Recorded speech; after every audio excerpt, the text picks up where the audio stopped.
Well, hi everyone, and welcome back to Crosswires. It's James here, and this week we are going to be delving into the world of the theatre and arts. You know how much we love creativity on this show, and anything that's even remotely connected to technology, we will talk about. So if there's some vague connection to tech in a particular field, we will have a guest on. My guest this week is someone I followed on Twitter for a while, and there's a little bit of a connection because I discovered that sort of through his tweets, but I believe, and Andrew will correct me if I'm wrong, he grew up in Bournemouth, and that's where I currently live. So, Andrew Keats, welcome to the show. Oh, thank you for having me on, James. It's really lovely to be here. Thank you. You're welcome. It's a pleasure. So, Andrew, before we start, and we've got lots to talk about, we're going to be talking, a little bit about how technology's influenced the theatre, particularly when it comes to acting and, maybe things like auditions and rehearsals, how tech's, I guess, both helped and hindered. It's fair to say probably in the pandemic, there's been some major challenges. But we're also going to talk a little bit about social media as well. And we have, a few serious things to talk about. But Andrew, do you want to tell people a little bit about yourself, maybe a little bit about your background, how you got into your profession?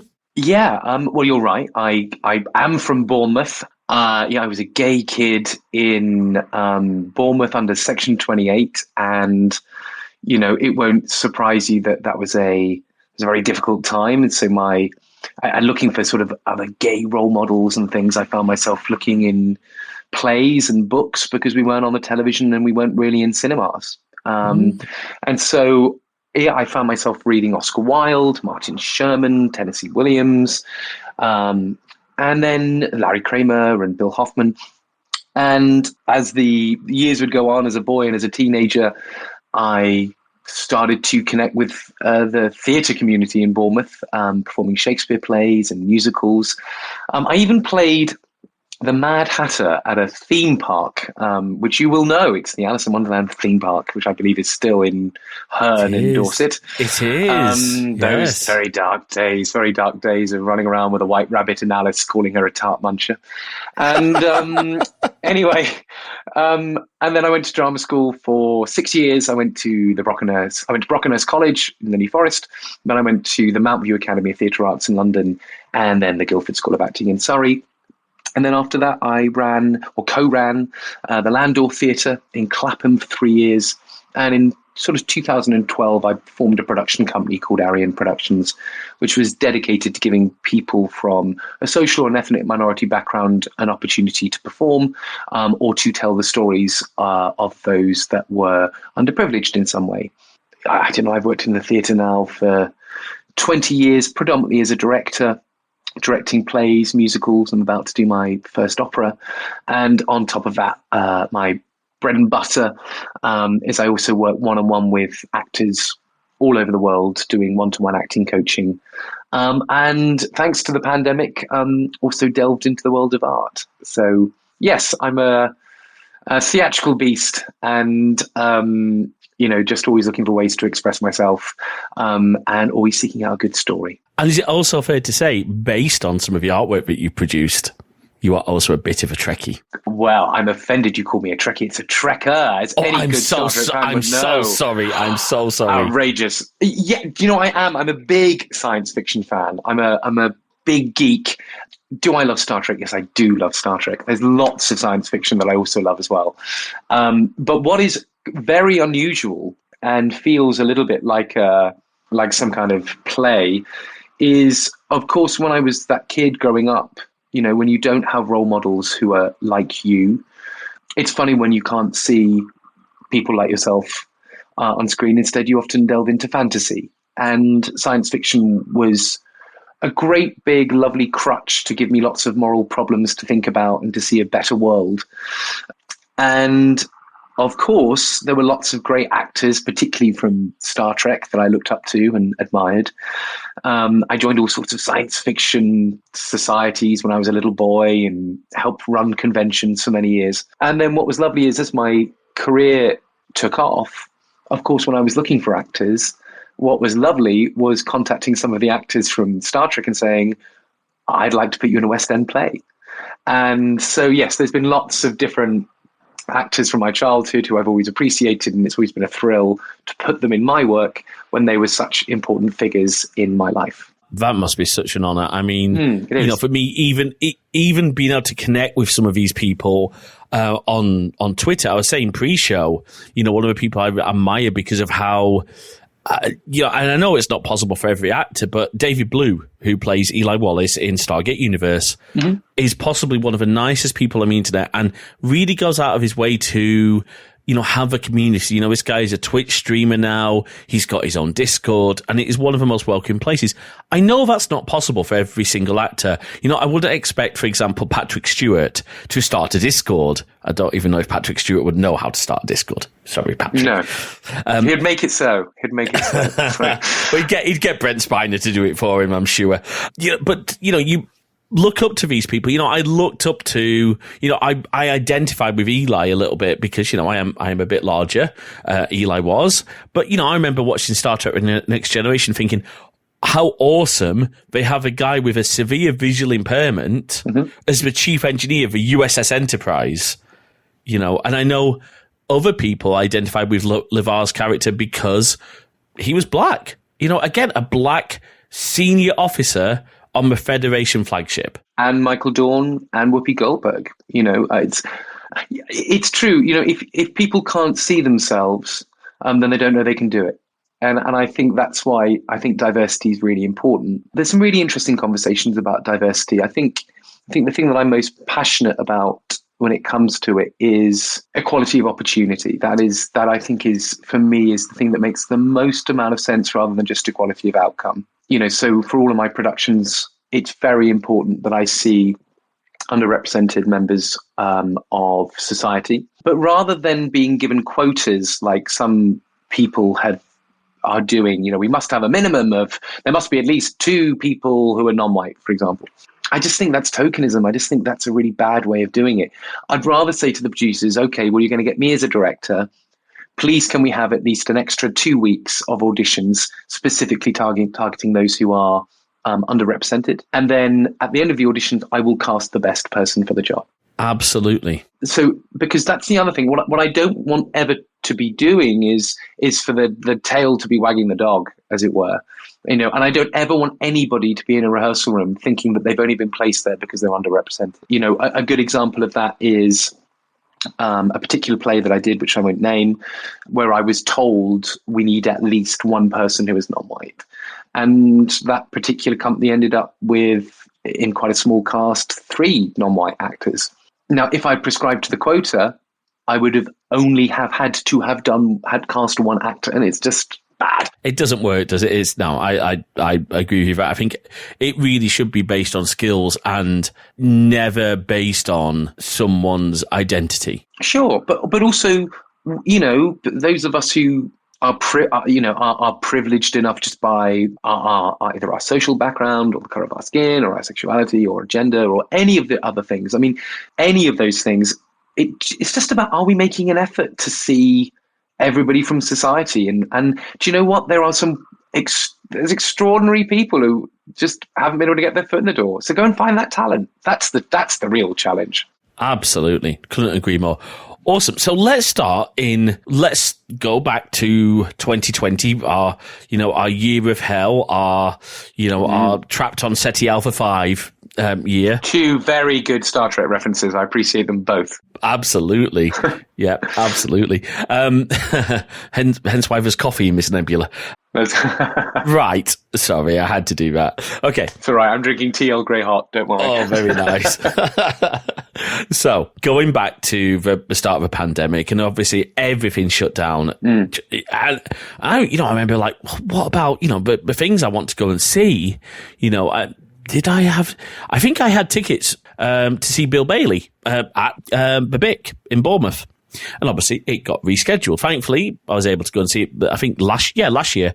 And he was fantastic. But that meant that obviously theatre productions just stopped. What happened sort of in the background? Did it just all stop, or did you find ways to continue to work together and continue to rehearse? Or how did that all play out for you from a director's point of view? Wow. I mean, this is going over a lot of trauma, you know. Oh. And this is something like, I think people need to acknowledge this. Like, we have all just been through two of the most traumatic years of our lives. Yeah. And I've really noticed, before I get on to some of the things that we did, what I'm really noticing is, certainly in people with empathy, creative people, people who are sensitive, I'm noticing there's a lot of broken people who are really struggling to reclimatize to being able to socialize in groups. People were given so much time to reflect on themselves and to be alone. And the world was put into this chronic state of loneliness. And I hope we never see anything like it again. I'm always very open. I'm HIV positive and have been a campaigner and an activist for HIV AIDS since my diagnosis, God knows how many years ago now.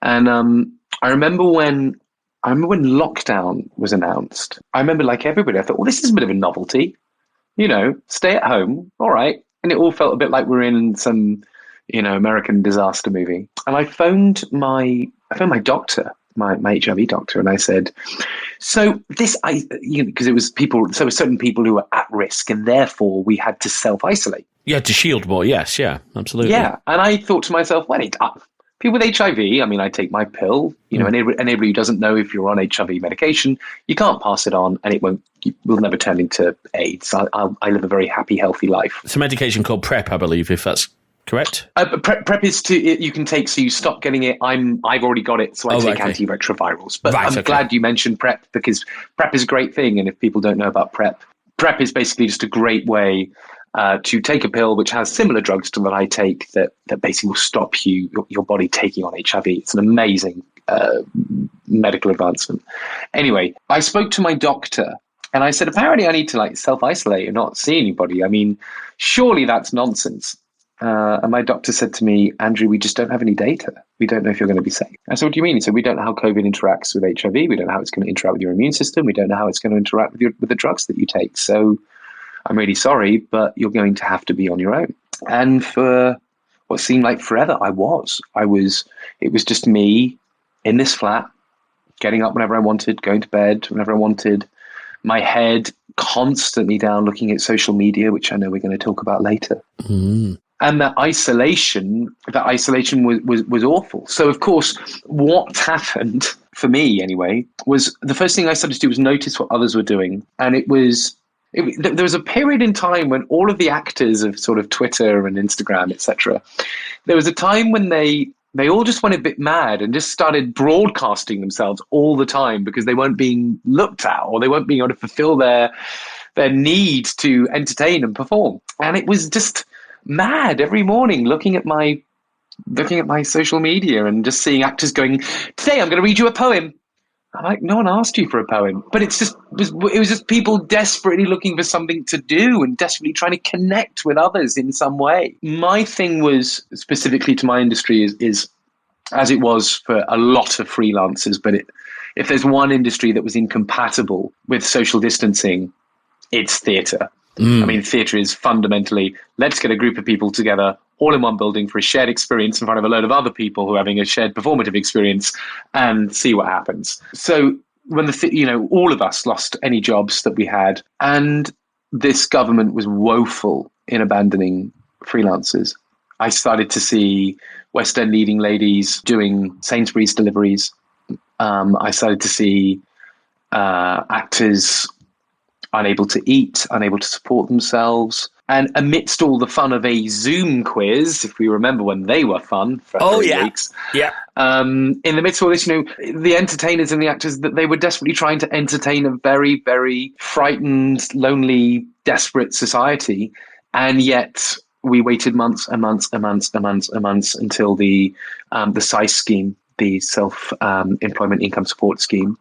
But even then, I mean, I was fortunate that I was looked after by that, but plenty of people weren't. Plenty of people didn't reach the threshold. But again, all those months, whatever it was, 6 months, I think it was 6 months without a penny coming in. Oh, easily, yeah. Maybe more. All I know is I just had to spend all the money I'd saved for my tax to try and get through it. And then I was looking for something to sort of preoccupy my mind and make a bit of money. And unfortunately, I had some people reach out to me saying, "Can I do acting classes?" Which I did do very happily via Zoom. Specifically, a lot of American actors who wanted to work with me, and then British actors who sort of started to hear word of mouth as I started to market that I was doing these things. But the unusual thing, as you mentioned, Star Trek, was in my bedroom at the time, I had a couple of pieces of artwork from two of my favorite movies.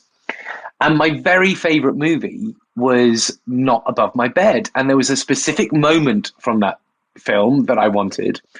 And the movie was Star Trek II, The Wrath of Khan, or The Wrath of Khan, depending on if you're saying it American or British. And the moment I love is the moment between Spock and Kirk where they say, "You have been and always shall be my friend." Yes. Because you realize that of all the adventures those two have been together, the most precious thing to them is their friendship. It's just the most beautiful moment in Star Trek history. I am not going to lie. It is probably one of my favorite Trek films. I gotta say, just like Nicholas Meyer did an amazing job directing that film. Yeah, he did. It truly did. And that score and those performances and those. I mean, it is my favorite. I think I'm going to say this, and I'm sure that I don't know if William Shatner will ever listen to this show, but I'd say possibly Shatner's best performance as Kirk. Oh yeah, it is. It's absolutely the best. It absolutely is. I mean, William. That's very, very. There's many things we could do a whole episode talking about the acting styles of William Shatner, but it has some wonderful moments. Anyway, I had bought an iPad Pro before the pandemic, and I remember when the lockdown happened, just looking at this thing going, that could be food for months. And so I had the guilt of that purchase, not knowing what was coming. And the artworks that I had were kind of quite impressionistic, and I quite liked them, but I just thought I'd like to come up with my own kind of style. And so I sat down with an iPad and I started to construct the scene that I wanted, the one we just spoke about, but entirely out of geometric shapes and specific colors. 2-3 days pass, and I kind of came up with something that I was quite happy with. And I sent it off to the same printers that normally does theatre posters and things, or I recommend to producers to use. Okay. And all I wanted was my copy. That was the whole point of doing it. And I didn't know how they'd arrive. So I said, could you send me 2 or 3, because then I can put 2 in the frame, because, So they arrived, I looked at them, and I was really proud of them. Mm. And I popped them on social media and just went, I can't remember what I said, but it was something over the lines of, my favorite scene, first bit of lockdown art. And somebody messaged me and said, "Please, can I get a copy?" And it was this lovely moment of, I'm so flattered, because I'm not a particularly brilliant artist, And I replied, I said, "Yeah, sure. How much would you like to pay for it?"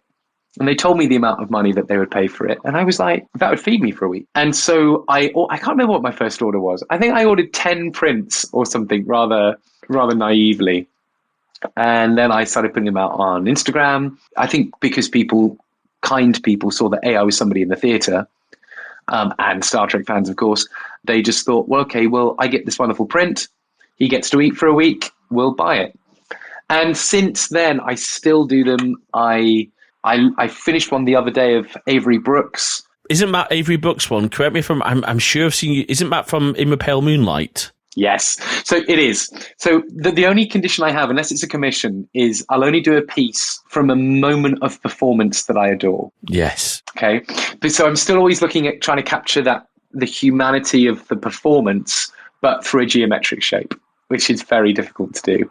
And that scene, obviously I've looked at your artwork, and, I will be honest, because I've been out of work for a bit, I've not been able to, to justify that cost. Again, same thing is, I need to eat, maybe need to stop eating, but that's a whole different show.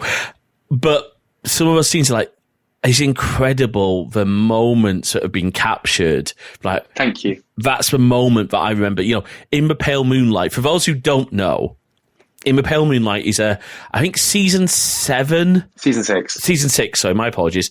Season 6, Deep Space Nine, heart of the Dominion War. Things are not going well for the Federation at all.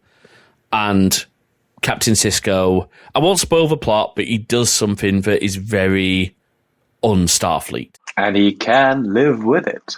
I can live with it. Yeah. It's so interesting, isn't it? Because I think all any of us are trying to do at the moment is just find the things that we look at that will bring us joy Yeah. and happiness. That's all we want.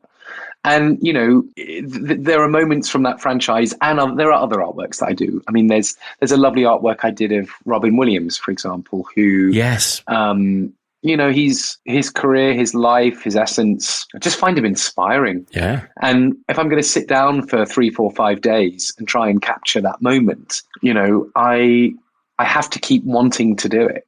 And indeed, you mentioned some of the other actors. There's, I did a play a while back with Marina Sirtis, who was Chancellor Troy in Star Trek. Now, Marina and I are very, very close friends. We speak a lot. And I care about her a really great deal. And I managed to give her her own West End debut in her 60s. And I'm so proud of that. And I'm so proud of her. But I remember when she went back to America for a bit, she now lives here permanently after me nagging her to stay. Oh, so you're the reason she's back here. Okay. I'm part of the reason. I'm a tiny part of the reason. There you go. I showed her what life would be. Showed her what life would be like if she moved back to London. And then the moment that has been captured is there's a moment of Marina hugging Patrick Stewart in the new series of Picard. The reason that moment was important to me was when Marina went back to America, her husband died, and she wouldn't mind me saying. And her husband died of a terrible heart attack. And after Marina and I had been so close working on this play, the next time I saw her image was having a hug with Patrick, and it's all I wanted to give her. And it is just such a lovely, true, it really moves me talking about it now, a really, truly sincere hug. And I just thought, oh God, I've got to capture that. And again, it was, you know, it was so beautiful to see her and Jonathan Frakes back in Star Trek. In actually two ways. I'll quickly say, I love how the serious portrayal that they both do for Picard, and they do a beautiful job of coming back, and the story that they tell of their loss is incredibly heartwarming. But then when they come back and reprise their voice roles in Star Trek Lower Decks, oh yeah, as almost a comic, you know, Marina there. We're talking about this later. Yeah. Marina Sirtis is a wonderful lady. I've had Twitter conversations with Marina briefly about. She helped explain something about her calendar, the Orthodox calendar, which I didn't understand. She was so gracious. But going back to, because I want to later on talk about the tools that you used on my iPad Pro, because I'm such a big, just for context, this entire show, but post-production on this show happens entirely on an iPad. This is edited entirely in Ferrite on an iPad. I will say this, anybody who says that an iPad of any type is not a content production device really needs to listen and hear what people are saying. Yeah, they're wrong. I mean, they're just simply wrong. Yeah, absolutely. So once things started to, you know, unlock, now I'm with you. I honestly had enough of Zoom calls. My church's sort of, you know, students, 20s and 30s group, we moved to Zoom. And I love the people in that group. But you know what? I hated those sessions because I just couldn't sit there anymore. Every Monday night, I'm like, oh, great, I'm going to be in another group with people I don't really know. I'm sat in my lounge on my own. I live alone. My parents are hundreds of miles away. I couldn't go and bubble with them because I had to be down here. So I can, no one, I could at least go out. So I hearing how difficult it was for you and anyone else who was immunocompromised, because that was the group that really had to self-isolate. And I knew people who did. And it must have been difficult. But what helped you through that? Beyond the artwork, doing your acting classes via Zoom, those sort of interactions started to shift the way we probably thought about how auditions, how meetings and everything. Now, for actual performances, what was possible? I mean, because you couldn't all be together, but I know there was a lot of theatre groups. Like I think, for example, the Mischief Theatre Group, who did the watch-alongs with the Goes Wrong series. What sort of things were you able to do with your company? Were you able to do any virtual performances? Was there that scope or? Yeah, I can talk about this. So, it was So I was involved in other people's companies doing this, actually. Okay. One of the loveliest things we did through, again, and this will be out of timeline over the 2 years, but one of the loveliest things we did is my best friend, Ben Papworth. It was all very well that all this content was being created for social media. But he identified that as Christmas was coming, what would all the elderly do in care homes for content? Who was making something for them? They weren't on Twitter. No. They weren't on Instagram. Nope. Or at least I don't think they were. And so Ben came to me and he had this idea of doing a concert called Comfort and Joy. And it was a very simple idea that we would rent a little studio in London. And this is when we could be socially distanced. Yeah. And it was safe for me to come out at that point then, and it was all above board. It's not like I'm someone who worked for the government and just didn't care about the rules. Like, you mean all those parties we had? Yeah, no, yeah. That would be nice, wouldn't it? If only we'd all thought to do that. Anyway, so Ben had this lovely idea for a concert. He said, would I direct it and come up with it? And Ben and I came up with this really lovely, very touching concert, which we recorded both as a album and as a film performance. And Ben sent it to every care home in the country at Christmas. Brilliant. And it was, musical theatre performers who did get, got paid. And Ben created a little bit of work, created a lot of comfort, created a lot of joy. And I was really impressed with that. It just showed how powerful and creative we could be when we're thinking about others and what we can do. And maybe for one afternoon or one evening in a care home, some people sat down and knew that we made them something and we cared. And that touches me. I feel really proud of that. And it really moves me because I don't do enough of it. The other things I did was I worked with a company called Secret Cinema. Secret Cinema is probably one of the world's most famous immersive theatre companies. And I was the performance director on one of their projects called Ghostbusters, The Gates of Gozer, which in regards to technology there's never been anything like it in the world before. I have to be very careful what I talk about with Secret Cinema because obviously there are things that need to be kept secret and I'm under NDA. Of course. But as the show happened, anybody that knows about it, it was a platform that was built for both the US and the UK, which would enable 60 people at a time to experience online immersive reactive gameplay, pre-recorded cinematic scenes, and interact with live actors in 15 different studios on a platform that enabled the audience to talk to each other and to the live actor in the studio. Brilliant. All done in collaboration with Sony and telling a story about what happened to the Ghostbusters between Ghostbusters 1 and Ghostbusters 2. And all of this happened by people being able to log in via something we call the Paranormal Institute and learn how to be a Ghostbuster.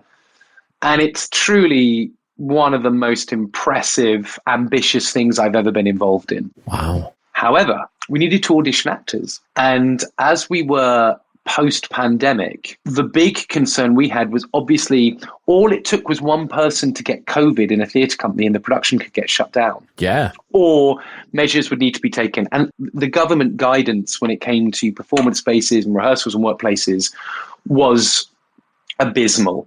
But it was the laws and it was the rules and we were all following them. Well, most of us were. Most of us were, unless your name's Boris or Rishi, come to think of it. Or Matt. Yeah, let's not go there. I have no intention of going near any of them. No. And so the biggest problem I had was obviously auditions. Yeah. Because when we were trying to find the cast for this amazing production, me sitting in a room, shaking hands, or even being socially distanced of a person coming into whatever room we found, whether it's ventilated or not, it just didn't make any sense, based on the guidelines. So I couldn't meet hundreds and hundreds and hundreds and hundreds of actors. No. So instead we used, because Secret Cinema use Google Meet. Oh, yeah. They use all the Google things for us to be able to communicate wherever we are in the world.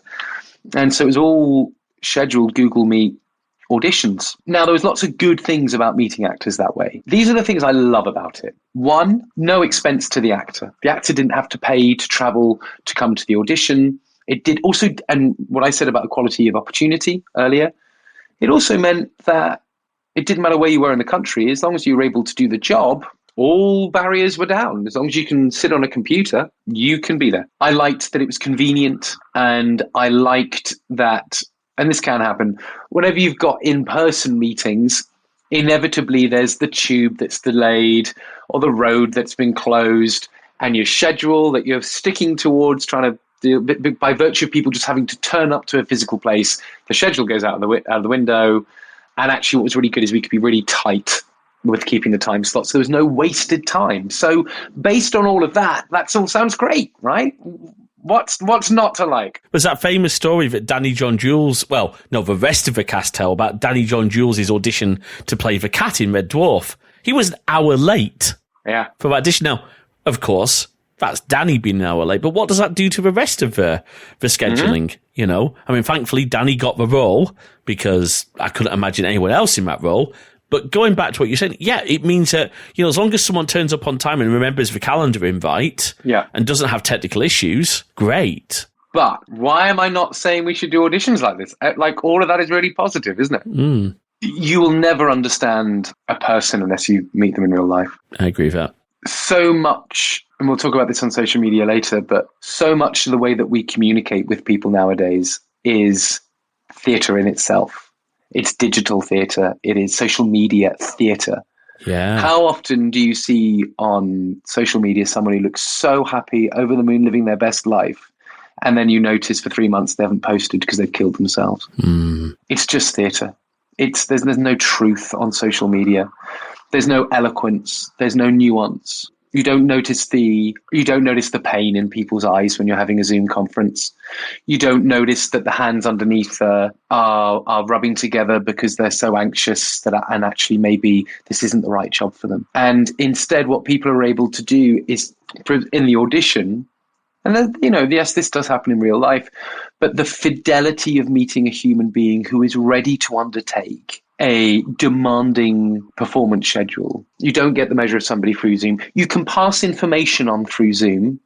You can discuss ideas, but you can never truly know someone until you're in a room with them. That makes a lot of sense. And again, that goes back to what I was saying about, struggling with those Zoom calls. Because it's very different meeting new people. Look, me and you are having a great conversation, but it would be very different meeting you in a pub in London or, here in Bournemouth. It'd be a very different experience. And I think you've hit the nail on the head that you don't know the pain people are going through outside. I could be having a terrible day today. I'm not, for the record, but I could be here sat, as James, presenting, being, like, hey, I need to be pumped for this podcast. It's very disconnecting. And I think it's worth also, if we're going to loop back to technology, talk about some of the technical challenge that comes with, because not everyone has the best internet. No, they don't. Again, opportunities, right? If you're living in rural England, I'm just thinking of I'm putting this in UK context. I'm sure the same is true in the US. You might have the worst broadband possible. I have a friend who actually lives in Bournemouth, and she lives in a block of flats. This is a modern block of flats in Bournemouth, and they can't get any sort of fibre because of the nature of the building. So this is a lady who is working with international students, having to do lots of Zoom calls, and her broadband can barely support a call because it's so low resolution. So low bandwidth upstream, because just going a little bit into the technical stuff for a second, your download speed does matter when you're on a Zoom call, but what matters more is your upload speed and your ping, the responsiveness of your stuff going back out. There was also another challenge in the lockdown. Webcam prices went through the flipping roof. Mm-hmm. A Logitech C920, which is a great camera and should have been about £50 to £75. They started selling for over £150. This camera that I've got here that my co-host Jay very kindly brought over for me when she was here a couple of weeks ago. This is, a 4K Logitech Brio. That was selling for, I think close to 250, 300. And you could, if you had the technical skills, and a lot of people did, they would, buy little capture cards, Gartel Camlink, and they would use their DSLR as a webcam. And I know a lot of actors do that, a lot of streamers do that. But again, it goes back to your opportunities. If you've been out of work as an actor for months and months, you can't justify the cost of a £100 capture card or a several £1,000 camera just to do auditions, because you're trying to get work to bring in money. And then there's the whole audio side of things. I'm on a proper audio interface. I will say, Apple, you are blowing my mind again with your microphone tech, because Andrew's wearing AirPods Max and they sound fantastic. But again, not everyone's got the money to spend on good audio. And I mean, what was your experience of that, auditioning actors? Did you have such a range of video quality and audio quality to deal with? Yeah, it was okay, but you're right. There was definitely moments where it was difficult. As indeed I find when I teach, there are all sorts of things where some, I think people have got wise to this now, because it isn't a frequent problem. But digital poverty is a thing. Absolutely. Indeed, that when I mentioned Ghostbusters, Secret Cinema had a charitable link to, I forget the name of the charity. You'll have to forgive me if it was a while ago. But they were dedicated to making sure that everyone has a laptop at least, in UK. And I think there's great charities because, nowadays, what with smartphones and laptops, like now when I try to book a doctor's appointment, I need to do it through an app. Yeah. And I worry about this for lots of reasons. Two specifically, though. Please, yeah, go for it. One, we are taking away so many social interactions with other human beings that it is making us deeply unhappy. Yes. You think when you phone somebody, you get a recorded voice, you listen to sound, and then you might speak to a computer. It's alien. It's not the way we're supposed to work. It might be convenient. It might be productive. But actually, do you remember the days, as I would have growing up as a kid, the phone would ring, I'd answer the landline, say my mum's number, and, can I speak to you, mum? Yes, of course. Yep. That was a social interaction. We feed off these.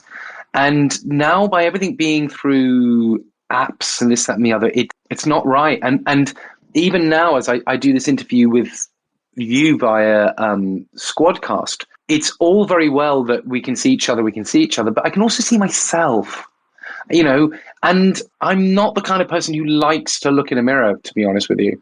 And yet here I am, I'm looking at myself talking to you, and I'm critical, and I start to notice, my hair looks a bit rubbish, and maybe do I look more like a Cyberman in these AirPods Max you're talking about, and we're not supposed to communicate thinking so much about the way that we look, and yet here we are looking at mirrors, talking to each other and listening to each other's voices. So yes, I worry about the lack of authentic social interaction that we have with people.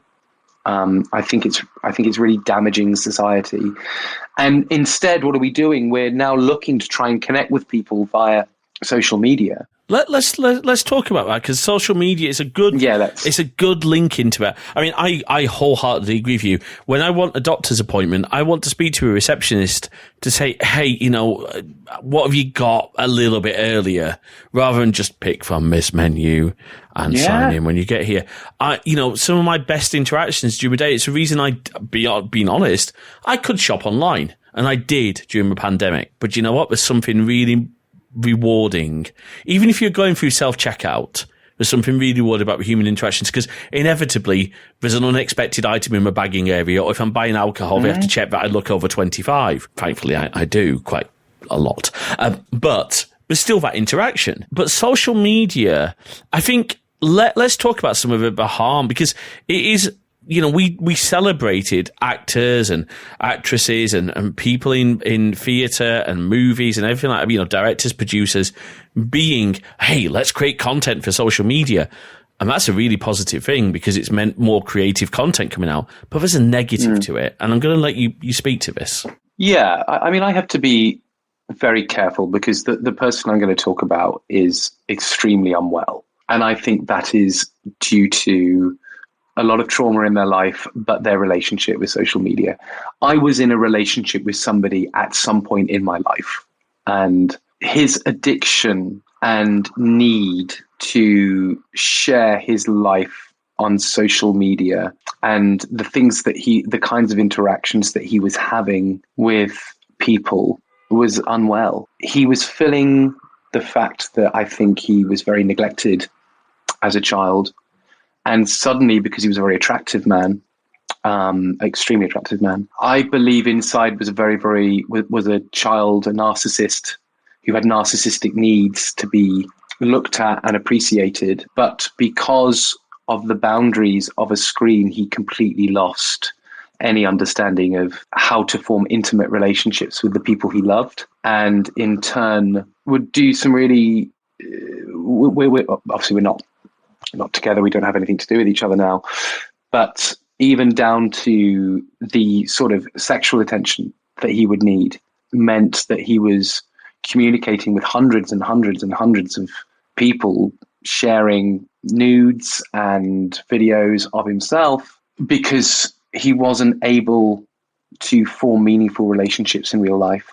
And his ability to manipulate the way the things that he would say to people on social media, which just were not true in real life, has meant that in his everyday life he has to gaslight, and was gaslighting me and making people doubt their reality, because as far as he's concerned, if he says it, then it's true.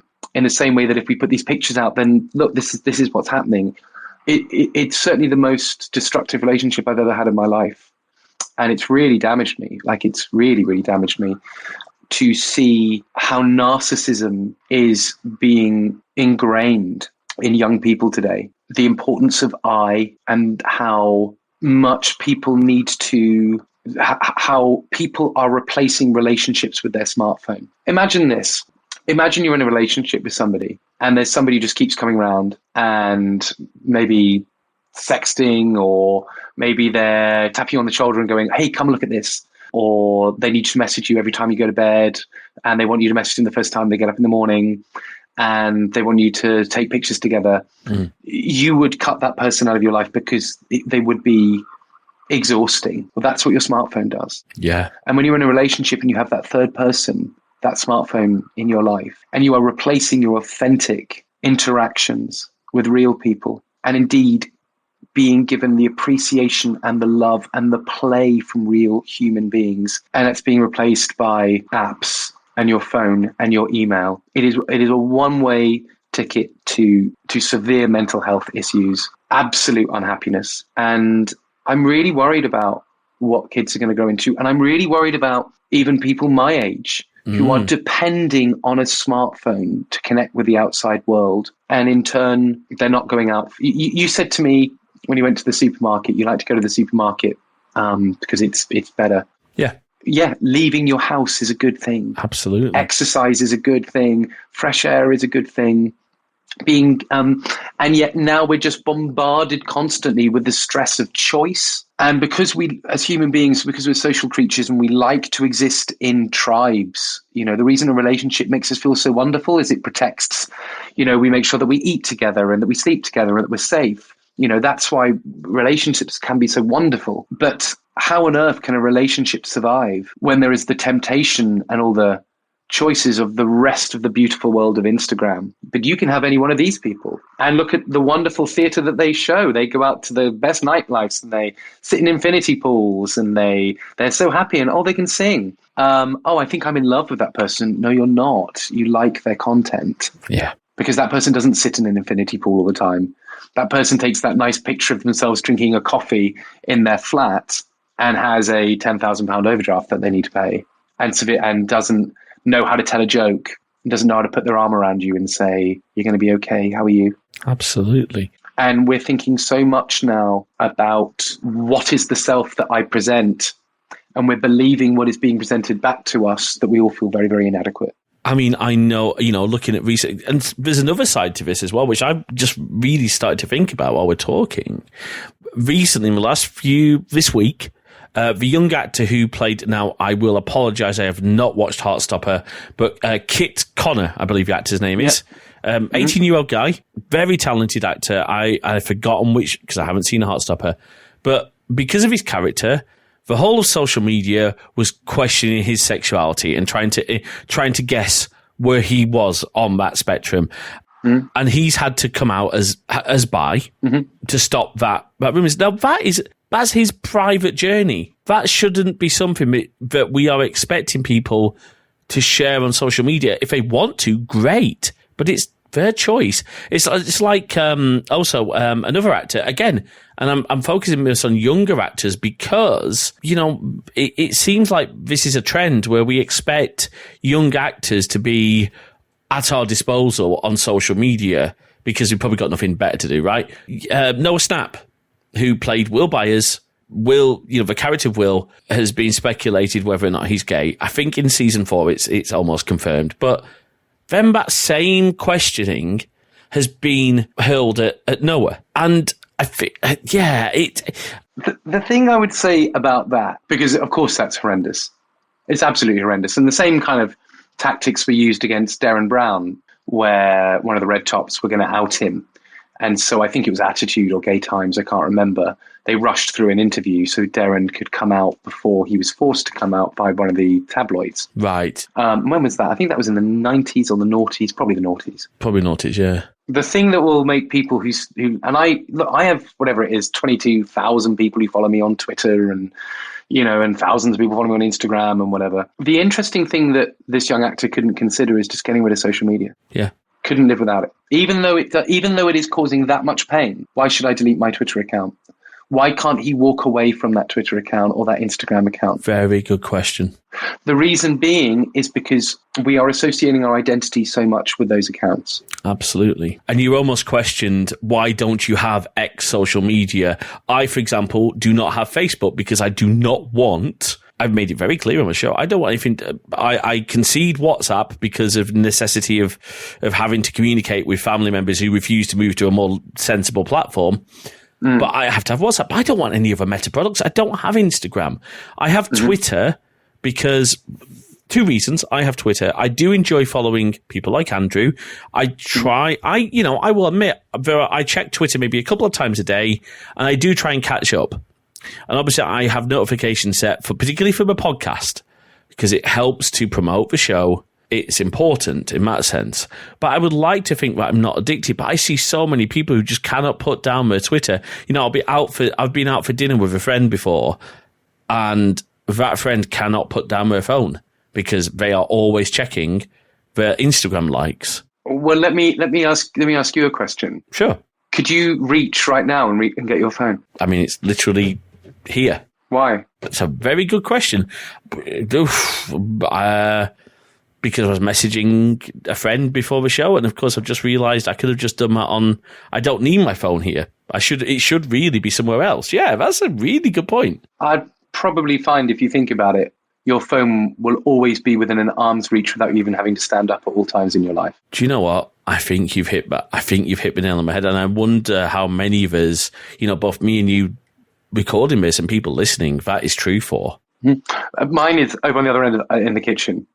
All of my notifications are turned off because it was Marina Sirtis who made me do that. Oh, really? Okay. Yeah, Marina, because she has a huge Twitter following or whatever, the notifications were too much. But she described it to me like a notification on your phone is like a prod. You need to do this. Good point. And if you had a partner who just kept prodding you and going, you need to do the bins, you need to do that, you need to do that, you need to do that, and they kept prodding you, just saying, why haven't you done that? Why haven't you done that? Why haven't you done that? The stress would be enormous. And it's how relationships break down. That nagging between partners is how relationships suffer.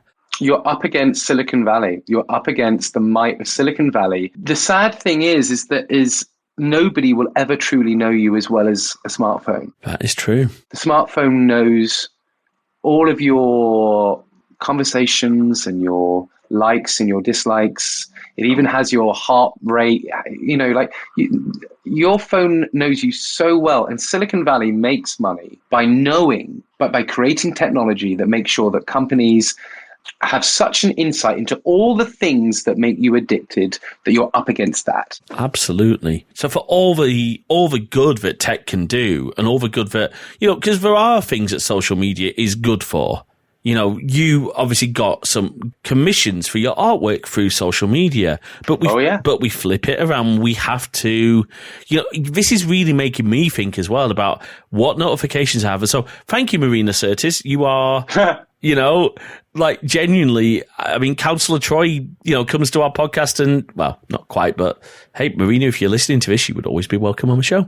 But that wisdom of being able to take a break, yeah. And one thing I will say, take advantage, folks, of your phone's settings for focus mode and do not disturb.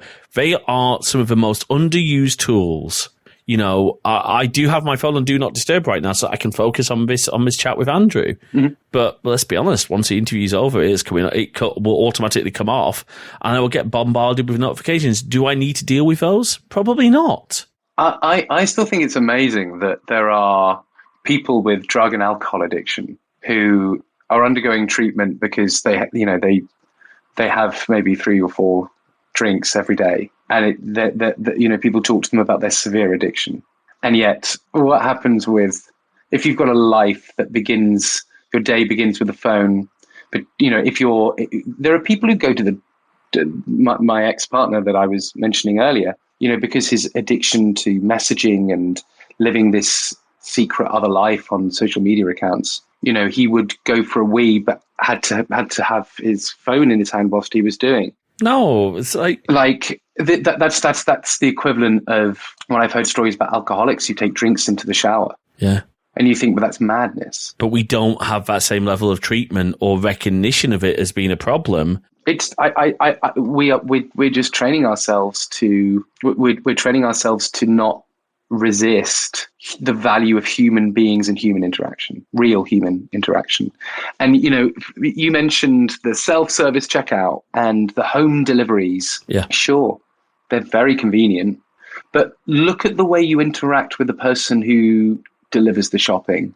Thanks so much, mate. Take it, bye. Yeah, that's true. What used to be the case is you'd talk to the person at the checkout. Maybe they'd say, oh, I saw they were on offer, I'm going to get those tomorrow. And it made you feel good. And look at the way now that people sit on the tube or people walk around nowadays.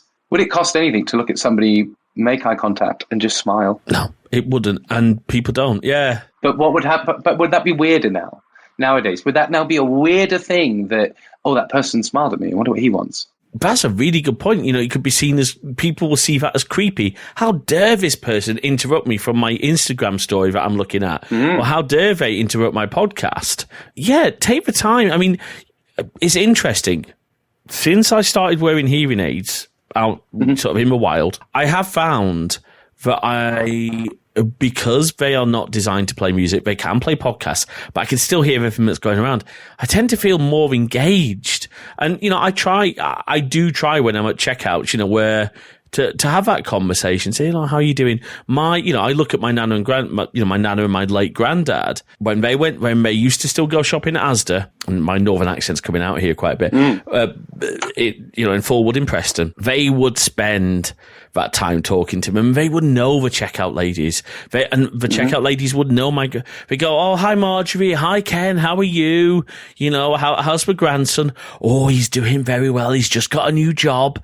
You know, all this sort of things that we just don't do anymore. Well, the thing is, we can. That's what I want to. Maybe that's the big message that I want to get across to anybody that's listening to this. Ultimately, we do need these tools. It's a modern world, and as I have just said, you know, technology is a wonderful thing in my life. But you will never not feel lonely if you turn to a phone for company. And I guarantee you, if you look at your life for 5 years and you were to ask, would my relationship be better? Would my life, would I have been happier? Would I have had as many arguments? Would I have been fed so much destructive information without my phone or with my phone? You'll probably find that you would probably have been happier without your phone for 5 years. And what's frightening is there are people there was a study, I can't remember who did it, but it was something over the lines of, when asking 18 to 35-year-olds, would you rather have a broken bone in your hand or no Wi-Fi? They would choose the broken bone. Wow. Do you know, I see that so much, you know, in my nephew. I will say he's not as bad as some stories I've heard. My nephew was very cross with my mum and dad because there was no slots left on the caravan's Wi-Fi plan. And because we'd all put our devices on. He wanted to switch on. In the end, they caved and said, okay, well, let's take off a device. As it turned out, they could have just taken off my old work laptop. That would have been fine. But it was that he needed that connection with his friends. It's not a connection. It's not a connection. It's theatre. No, and these are people he does see. I remember growing up, and I'm a child of the 80s. I was born 83.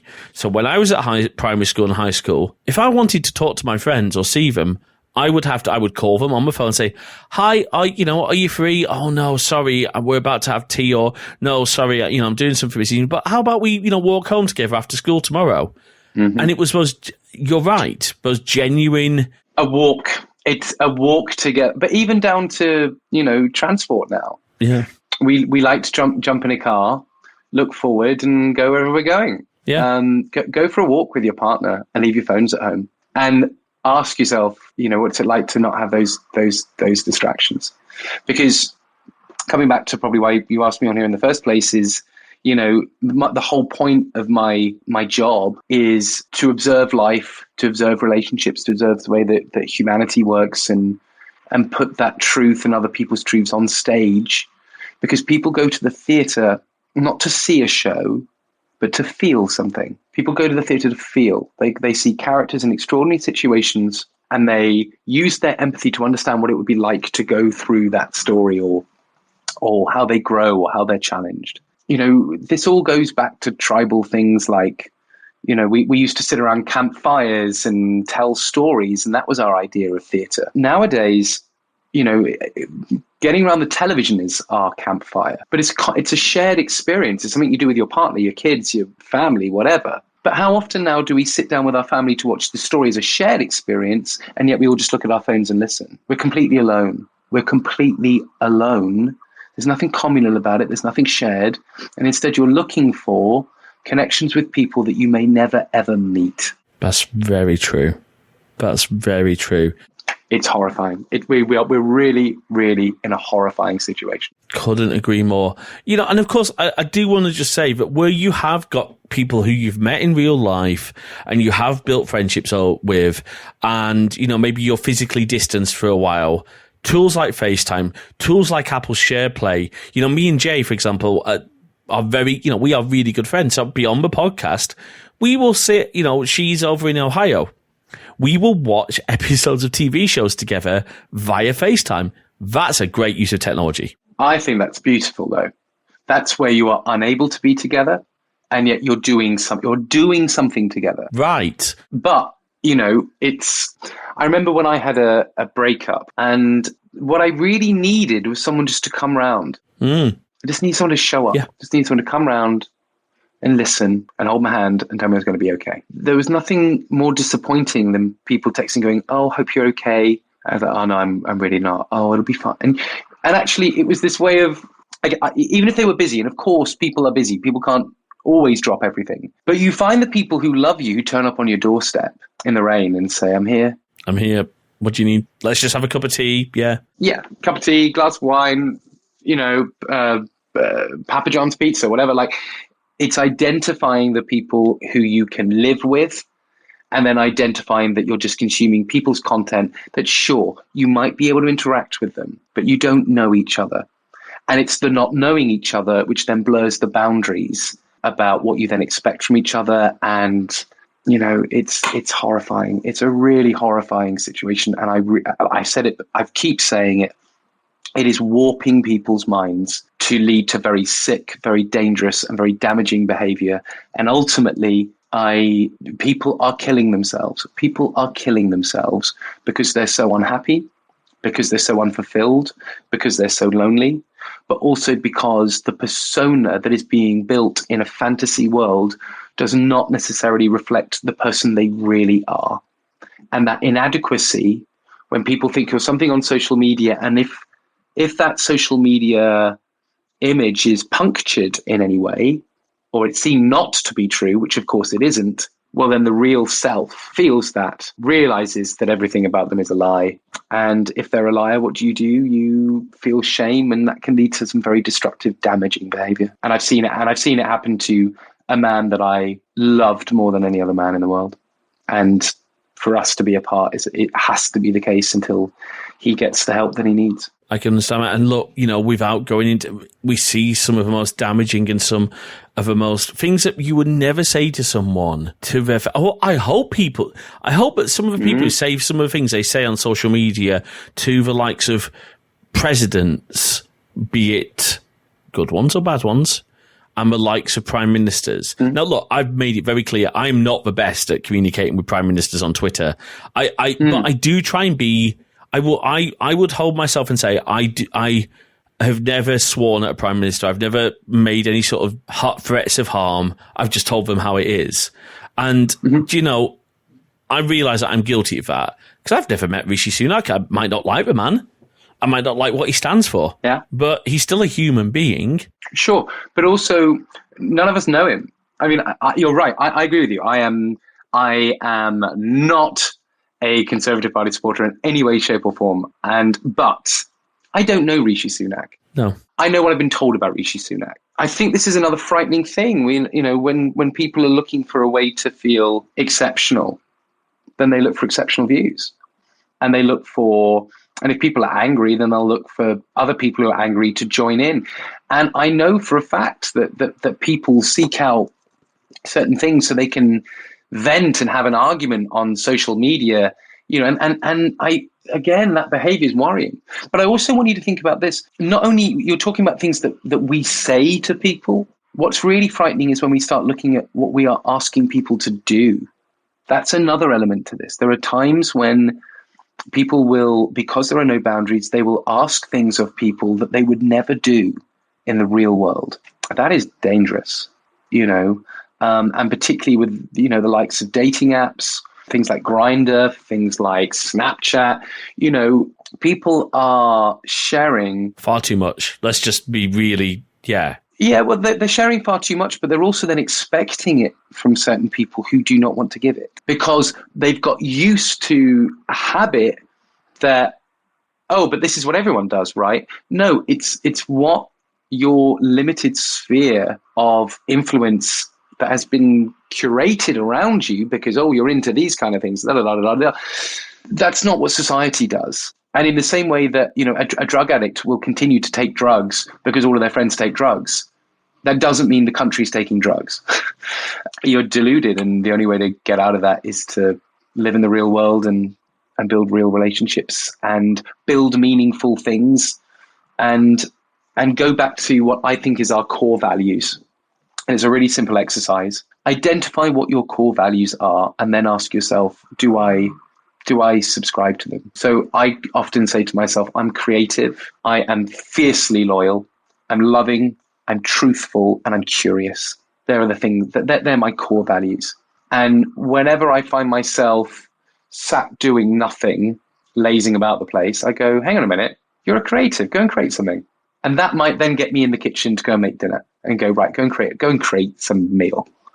And then do you know what I feel after I've identified that I'm a creative person and I've created something? I feel really happy that I've created something. Absolutely. I can attest to that. There are times where I know that I need to sit down and edit this episode of a podcast, not this particular episode, but I'll be really honest at the moment, as it stands right now, the episode that's due to come out next is the November edition of Charging Status, which is our EV podcast. Have I edited it yet? Some of it, but it's because I've not had that.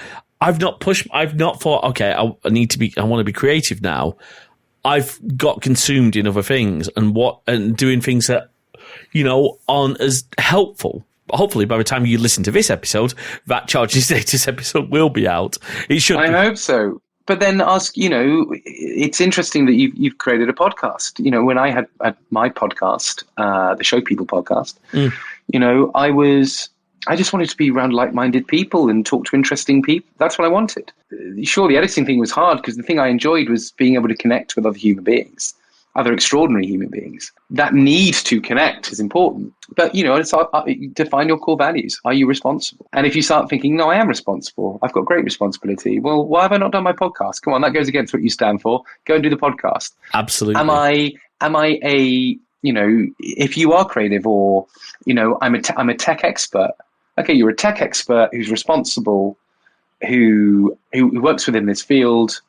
God, if there's one thing I need to do, it's sort that podcast out, because that goes against my core values. Rather than constantly being distracted by, oh, I've just seen that thing that needs doing, I'll do that. Well, and I guarantee 9 times out of 10, that thing that you notice that needs doing is probably looking at your phone for 3-4 hours, not having any idea about how valuable our time is. Our time is so valuable. And the amount of times people will say to me, Andrew, can you do this thing for me? Or expect me to do that thing. And I would always normally go, yes, of course, I'll do anything. And there are times now I have to go, no, that is 2 hours of your time, which is valuable, not just from a monetary sense, but that 2 hours I could go for the walk outdoors that I promise myself every day. That 2 hours could be, I could make however much money teaching some acting classes that I could put in that time.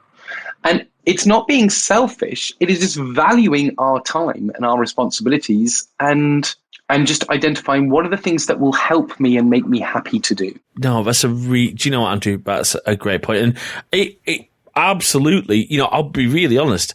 This isn't something we plan to discuss. Andrew actually literally before the show said, hey, can we talk about this? Because I think it's so important. I'm like, yes, because it echoes the Crosswire value of looking at how tech can be both positive and negative. And this is a great example. Yeah. However, I do want to loop back a little bit to wrap up a little bit on 2 pieces of tech. Yeah, we should. I've got to go and see it. Funny enough, I've got an actor friend coming round for a takeaway and a movie. So fantastic. Just to show I'm not an absolute hypocrite. And you're going, when you've just sat on this podcast chatting over technology, it can't be that bad. I've got a lovely friend of mine, David, who's coming around for us to get together. Nice. And have an evening together rather than just staring and actually chill out. Yeah. And just enjoy each other's company. Absolutely. So 2 pieces of tech. First of all, something that I know from our email exchange you haven't seen yet. I just wanted to, I played with it briefly. We talked about webcams and the accessibility to be able to have a good quality webcam on your computer. If you are an iPhone user and a Mac user, in iOS 16.1 and macOS Ventura continuity camera, which what this does, really simply, it was announced early this year. It allows you to use your iPhone as a webcam with your Mac without any additional software. It's been possible before with extra software. It's now built in. It works really well. The only thing I would say is you absolutely want some sort of laptop mount, and Belkin do one, and a few other companies do one, or a tripod mount or if you're fancy like me and like a lot of streamers, you'll have some Elgato multi-mount system. Now, I'm not using continuity camera for this. I'm using Logitech Brio. But I have tried it, and it does work. I can recommend it highly. Really? And I mean, the only issue I have is, what's it going to be like in regards to battery drain if you've got like 8 hours of meeting? Like the one lovely thing about having this thing being separate, I mean, I'm sure the quality is great, and that's what everyone seems so obsessed about. How can I look as fabulous and as HD as possible? But also the whole point surely should be, I'll do my meetings on my laptop, and then I can take my phone out and then call my friends and go for the drink down the pub. Do you know what I mean? Is it going to be, I'm going to have to charge my phone is dead? Yeah, exactly. I mean, and yes, of course you can plug it in, but also, as you were saying about having your phone near, if I'm teaching and I've got my phone next to me and my mum texts me saying, please call, very urgent, it's important for me to see that message. Yeah. On a separate thing for me to still remain focused on finishing that meeting. That's a really to then good point. Be able to.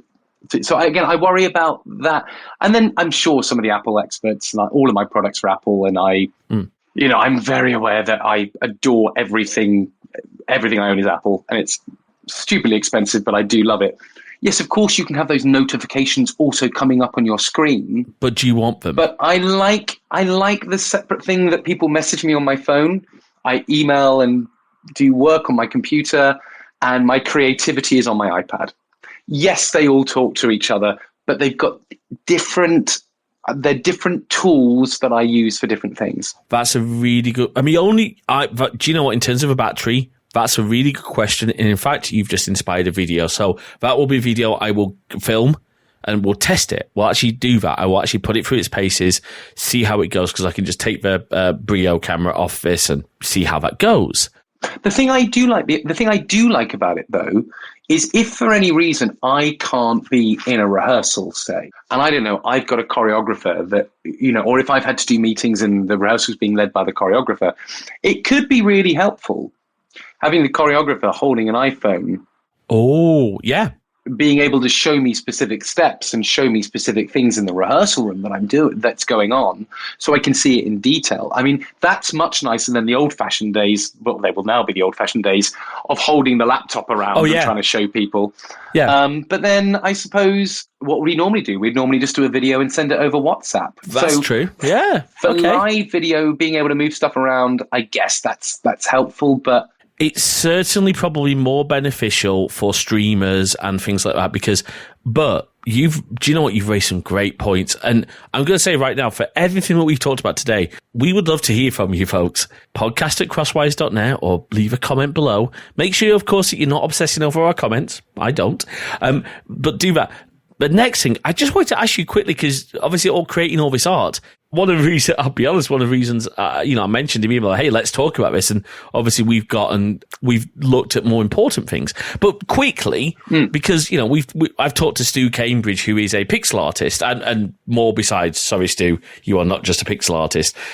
Stu Cambridge, I don't know if you were ever sort of played on the Commodore Amiga line of systems when you were growing up. I did. But he did. Yeah, so you played Cannon Fodder, Sensible Soccer? Yeah. Stu Cambridge is the graphic artist behind those games. Well, they were groundbreaking. I mean, they were groundbreaking in their time. Absolutely. But, Stu's now doing more and more art. So I wanted to ask you, what tools are you, maybe even, as much detail or as quickly as you want, what tools are you taking advantage of? I mean, because there's so many good tools. I use a variety of different things, but the basic drawing app I use is Procreate, which is probably in the industry standard nowadays. It's just a really lovely interface, and it's very reasonable, and it's got really lovely handling. I use the traditional Apple Pencil. I use an iPad Pro. I think one of the most interesting aspects to technology I had was when I was searching for sort of source images for me to base the artwork on. Quite often, because they might have been screen grabbed, or perhaps they might be from, they might be low resolution images, is handing them over to an AI and it giving me greater detail. This is where I make it very, very clear. I don't paint. I don't really sketch. Everything I do is on the iPad. So some artists are going to be like, he's not a proper artist. But actually, I'm somebody with dyspraxia. I'm somebody who was resistant to drawing for a long time because I kept making mistakes. And I just hated looking at the page and being like, oh, look at all these mistakes. And so for me, as a bit of a perfectionist with a little bit of anxiety, it was really nice that I could ultimately decide what the image is going to be by my hand, but it would help bring out things in the image that I hadn't maybe seen or my imagination couldn't see. But then in saying that, there are times when I'm being very close to what the source image is, and I just dislike the look of the eyes. And then I'll obsess for a day over me getting the eyes right, for example, built entirely out of geometric shapes. And then I get that satisfaction myself. So technology's definitely helped me in regards to releasing my artistic expression and obviously helping me earn some money. Other tools that I use for the artwork, Adobe Photoshop. Yeah. So again, once I've created the image itself, the thing I do, I said do on a podcast, that makes me laugh. The thing I do is I'll ask the printers to send me a proof of what it's like whenever I've done. Quite often, because of the printing process, it's a whole level of interpretation that I have no control over. Yeah. So often it's arrived, and then I'll look at it and go, oh, I wish it was more saturated. I wish the contrast was a little bit higher. So then I'll take the original image, then I'll pop it into Photoshop. I'll then adjust all of the levels based on what I've seen. Oh, it's a bit gray or it's a bit darker. Then request a second proof. And it has happened before, actually. I've had the second proof and I've still not been happy, and then asked for a third. But often by the second proof, I'm very happy with it. The other thing I use is a Sharpie. When you get that print through, it doesn't matter how much attention you paid to the image, doesn't matter how much you put it through Photoshop, I guarantee you, you'll find that there's some stray little line that you've missed, or for me, certain geometric shapes haven't quite aligned as I wanted them to make the image.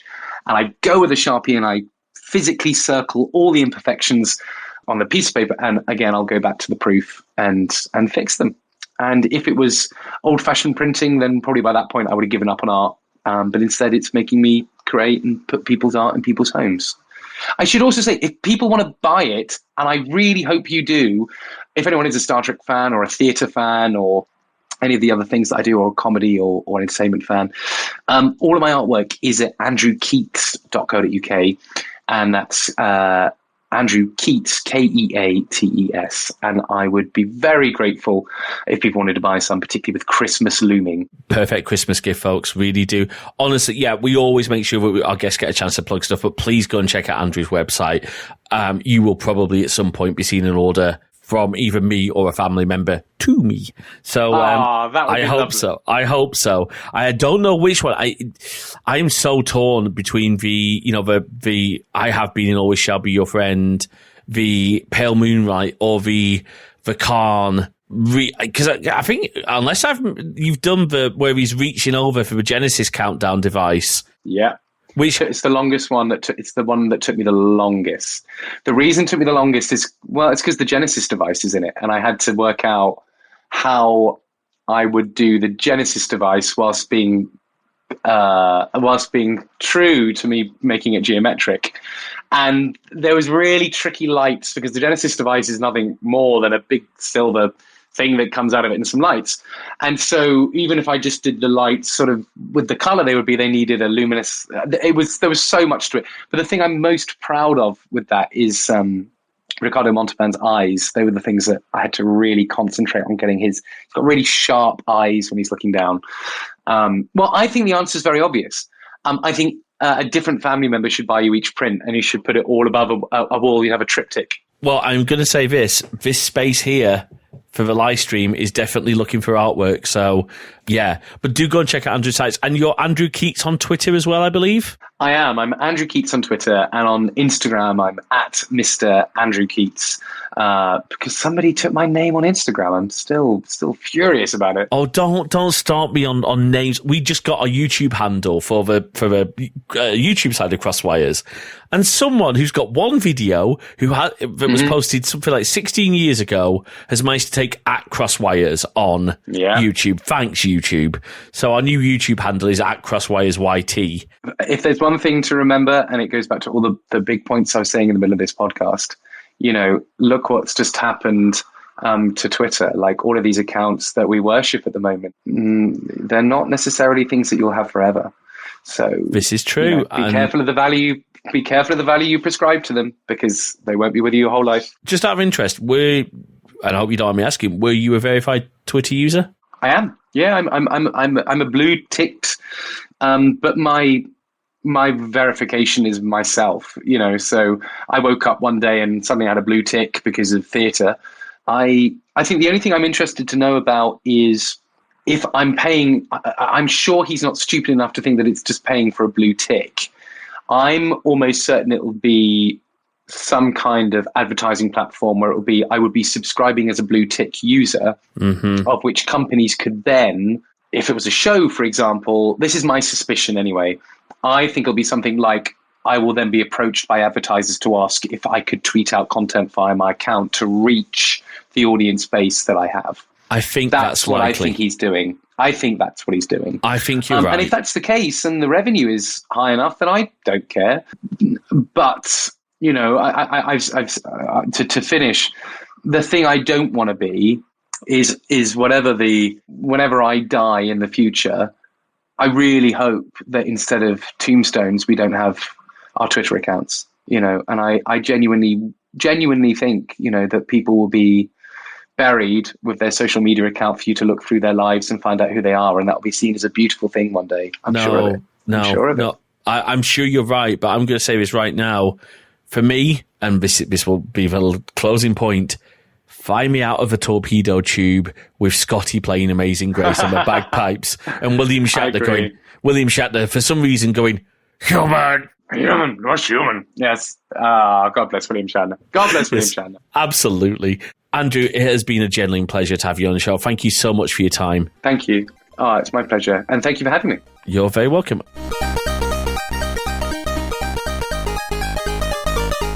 Thanks for listening to this episode of Crosswires. We hope you've enjoyed our discussion, and we'd love to hear your thoughts. So please drop us a note over to podcast@crosswires.net. You can also drop us a comment on the post, or if you're a GoodPods user, why not start a discussion there too? You can find us on Mastodon at crosswires@masthead.social. And if a bird site's still somehow miraculously here, you can follow us there as well at CrosswiresMG. And of course, you can find the show in all the good podcast apps and all the really bad ones too. If you'd like to check out more of our content, head on over to crosswires.net/YouTube for all our videos, and keep an eye on our Twitch channel at crosswires.net/live for our upcoming streams. If you like what you heard, please do drop a review in your podcast directory of choice. It really does help spread the word about the show. And of course, if you can spare even the smallest amount of financial support, we'd be incredibly grateful. You can support us at ko-fi.com/crosswires. That is ko-fi.com/crosswires. Until next time, thanks for listening.